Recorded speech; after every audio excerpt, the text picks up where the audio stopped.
Here we go.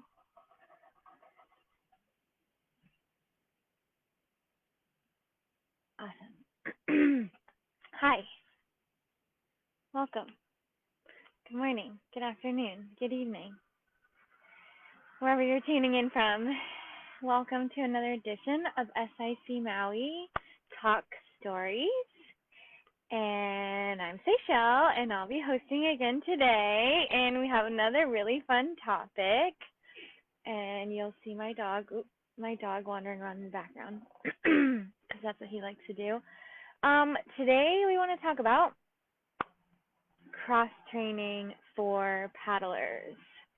So I'm gonna just jump right in because I already got a bunch of live viewers, so that's awesome. So this is obviously going to be a very popular topic. You might want to have a notebook nearby. You might want to take some notes. I'm not going to be going over any exercises specifically. This is just like a discussion, some advice. I'd love to hear from you. I'm going to do my best to keep my eye on the comments bar. And so, let me know where you're tuning in from, say hi, and then, of course, as always throughout, or even just now, if you know what your questions are, put your questions in the comment box so that I can answer them, and we can talk about some of the best ways to stay fit, to complement your paddling, to be able to train through the winter, which is, I know, what a lot of you are all going through right now. And yeah, I'm kind of rubbing it in a little bit, wearing a tank top. It's like 70 and sunny here in Florida, and you all should just come visit Florida and paddle with me here. So yeah, so this is for, winter training, land-based training, but this is even for like when you can paddle year round. It's really great to be able to do or to commit to doing some of your training, not just paddling. I know a lot of paddlers are like, I just paddle because that's like the one thing I found that I love to do. So we'll talk a little bit about that because doing some cross training can keep you fit over the winter, but it can also help you to be a more well-rounded athlete. Some things are easier actually to learn and assimilate in your body on land because the board is an unstable surface. And so there's already a lot happening as soon as we get on the board. So if we're trying to then teach our body something while it's unstable, it's best to learn it stable and then practice it unstable. So yeah, lots of good reasons to cross train. And then just like I always preface everything with, there's no exact right or wrong, right? There's no exact right or wrong way to paddle. There's ways that are maybe faster, more effective, or safer for your body. But every body, every person's a little bit different, and there's not like, with cross training, do this, don't do that. For the most part, depending on who you are and where you are, and so like the first questions that I ask, my athletes when I'm giving them cross training, when I'm giving them cross training workouts to do is like, what do you enjoy doing? What excites you? What feels good for your body when you're doing it and or after you're doing it? What is actually going to keep you active, right? Those are some of the things that you want to be doing for cross training. Yes, I want to talk about some of the ones that I think are preferential. I want to talk about some of my favorites. But it's like, what's the thing that you're actually going to do besides paddling? Because that should be part of your cross training. I haven't seen any comments come through. So although I'm sure if y'all couldn't hear me, you would have been saying it by now. So hopefully y'all can hear me. I have new headphones. So a couple of things I look for specifically in cross training is one of the things that I look for to preferential, what I'm going to do for cross training is, if possible, activities that I'm actually outside or I'm actually moving and propelling my body, right? So I preference actually running outside versus running on a treadmill. I would preference cross country skiing over a ski erg, right? So like I love ergs. I'm gonna talk about that in a second. And machines are great when you need to be on a machine. Great, you know. But if possible, what are activities where you're actually moving your body, not just simulating that movement, because that's going to be um, really help. That's going to help translate better to your paddling. So then the other thing, second thing I would consider is it a full body movement? Right, paddling is a full body movement. I mean, it's head to toe, it's legs, core, back.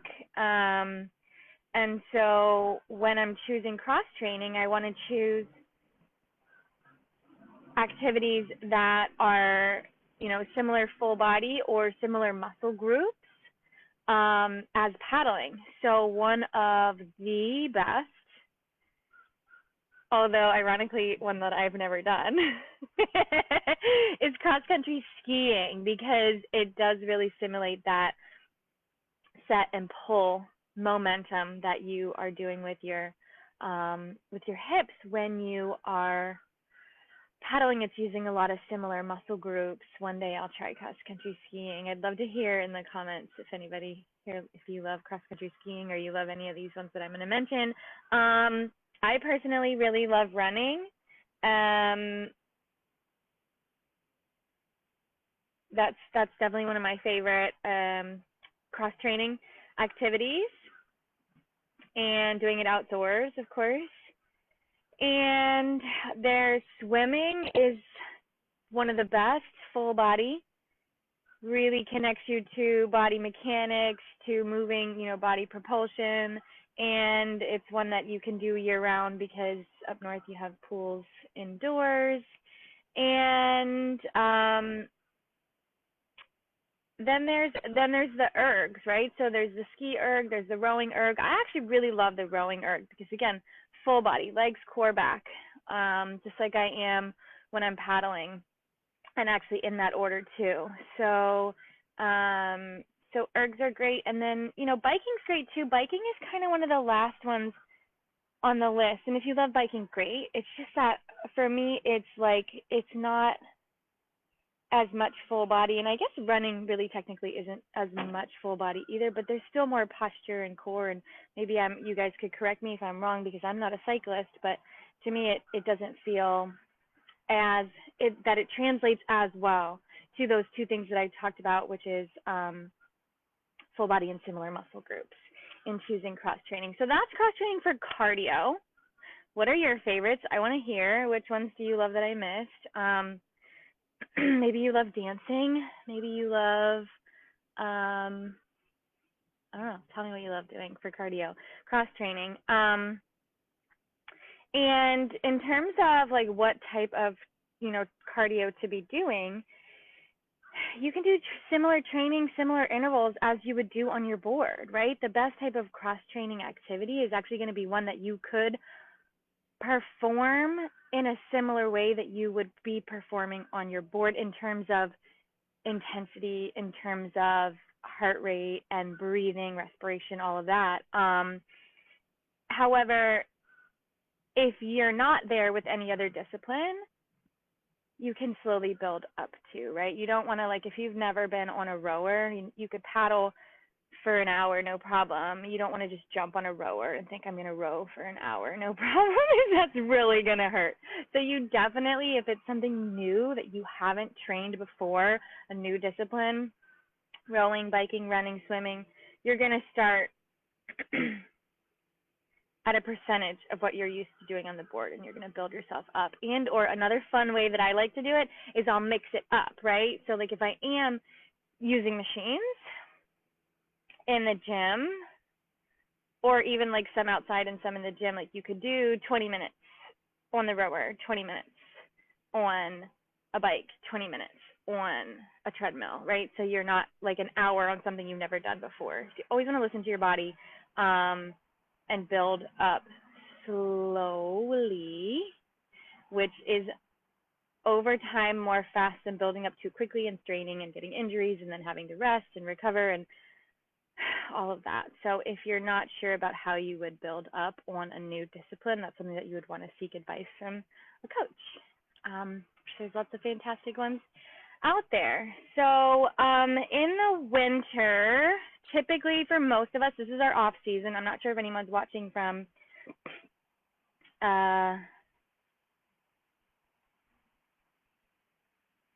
oh, Carrie. So I'm just reading. The footage keeps cutting in and out. Is anybody else? Am I freezing a lot? I hope not. Let me know. I'm just going to keep going because she's the first one to say something. So, things that for most of us, this is the winter. And so it's off season.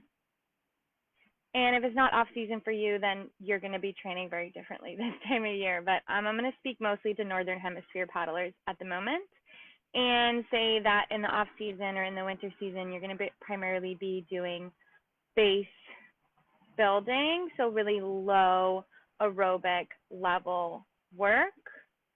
Lots of your low and slow, level 2, a little bit of level 3. If you don't know your levels, just, think that lower, like go all day pace. And because you really want to be building up aerobic, which is aerobic is the use of oxygen to produce energy to keep moving, base, what you draw from when you start training and pulling in higher levels. So the other things I like to work on in the off season in the winter are so aerobic base, so that low level, which you can do on, it doesn't have to be paddling, it can be any discipline of cardio. That's one thing that's really important is your breathing, the way that you're breathing. So that's something that if you haven't, and I did 2 talks on breathing, didn't I 3? 2 or 3. I've done a lot of talks now, talk stories last year on the SIC Maui page on breathing specifically. If that's not something you're working on in your training, this is a great time to start doing that because you're at those lower levels of training where you can really think about, and especially if you're not on the board, you're not thinking about your technique, you can be thinking about how you're breathing and working on your respiration. So that's a great thing to be working on, cross-training this time of year. Nasal breathing especially. Go back and watch some of the talk stories that I did on athletic breathing on the SSC Maui page or YouTube channel. And then, and technique. This is a great time to be experimenting with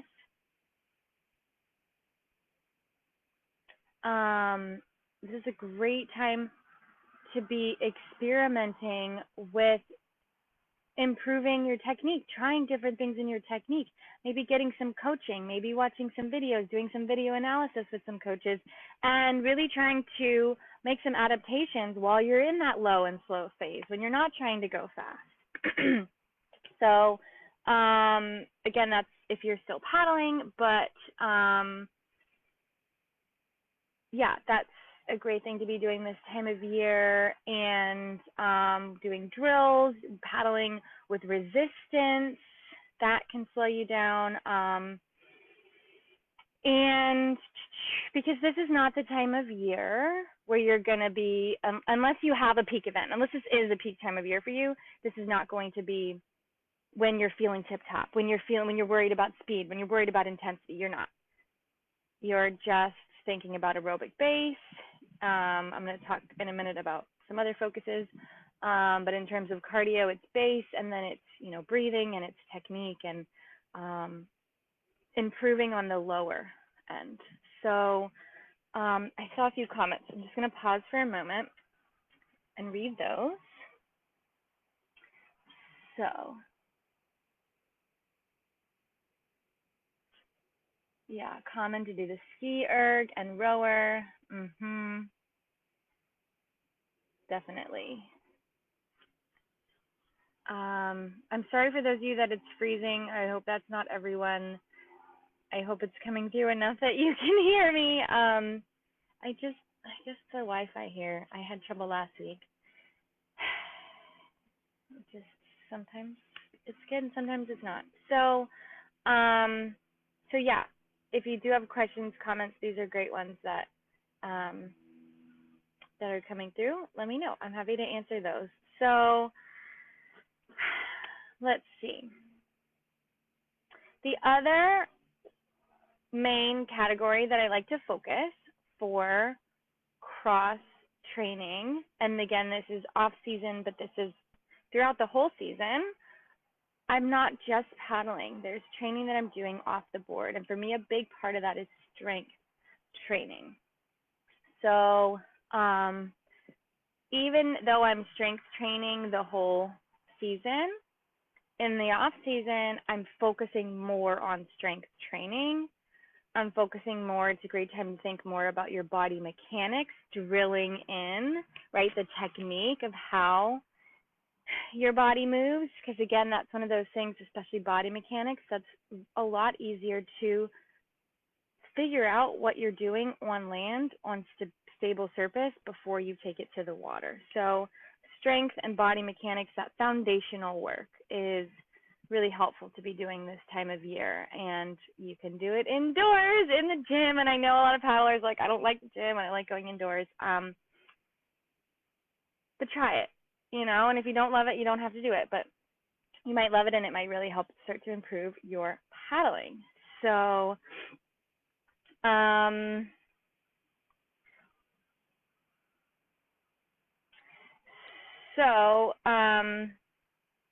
even though I'm always doing some strength, I'm putting more energy into my strength workouts than I am my cardio workouts over the winter months. And that's not to try to bulk up, it's to try to become more stable, to have better body mechanics, to more recruitment of muscles, so that it's easier for me when I get back on the board to be able to engage, to recruit those muscles. So with a lot of my clients that I write training programs for, I usually in season, they're doing only 2 strength sessions a week, and then off season, they're doing 3 strength sessions a week. So that's a quick plug, I guess. I do have a wait list for training programs starting in May. So if you're curious about how you would be structuring your training, your intervals, when to be working on your technique, your aerobic base, what the heck does that even mean? And what are some of these body mechanics and movements that I'd be training on land versus on the water? I do one-on-one coaching. You can find me on my website, seychellesup.com, and reach out. I'm only taking women at the moment, but I do try to help the guys that reach out as much as possible. So I love hearing from you no matter what. And if you have some serious goals for 2022, I'd love to hear what they are, and see if I could help you after my maternity leave, so sometime in May. So yeah, I saw a couple more questions come in. I'm going to pause for one more second to read those, and then I'm going to talk about what are some of the strength moves that I focus on. So yeah, so Dino's asking, do you think cross-country skiing would be better training biomechanically than a rowing erg? The answer is yes. That might have been one of the things that you missed because I was breaking up, but cross-country skiing was actually the very first cross-training activity that I mentioned for people in the winter, in terms of body, similar muscle groups, body movement, full body activity that you can be doing outdoors. Yeah, totally. And Angela says you're hearing 95% of what I'm saying. Okay, cool, good. And if there's something that you're like, again, just reach out, send me a comment, send me an email, send me a DM. And if I don't get to it here, or if you didn't hear something, I'm happy to repeat that. So yeah, the last thing that I just want to talk about, I am going to be doing in a couple more weeks a full talk story on specifically strength training. So I'm not going to go into detail right now on strength training, even though it is one of my favorite ways to do cross training for paddling or for any sport. I'm a big fan of strength training. I'm just going to give you a couple of tidbits of my favorites right now, and if this is interesting to you, come back for the next talk story and we're going to dive in deeper to some of these. So as I've mentioned a couple of times, paddling, the three main areas, legs, core, back, right? And I do think about them in that order.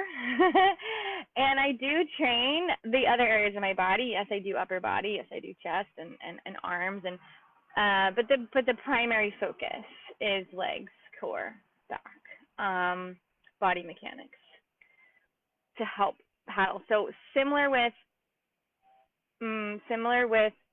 the way I would think about which cardio I want to cross train with. Again, I want to think about full body movements, and I think about similar muscle groups. So foundational work, I'm reading my notes here. Okay. So for legs, a few of my favorites, since I know that's going to be one of the questions that you ask. Full body, similar muscles. So I love deadlifts, single leg deadlifts, all kinds of squats and single leg squats and split squats,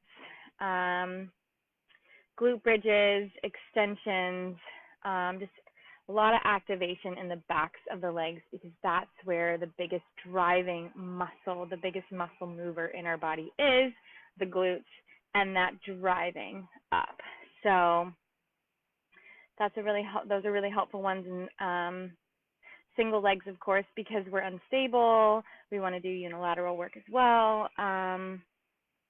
Yeah, and those are some of the main ones. But if you're not familiar with those exercises, get somebody to have eyes on you to train you, to show you how to engage properly, because again, body mechanics, the way your body's moving, hinging.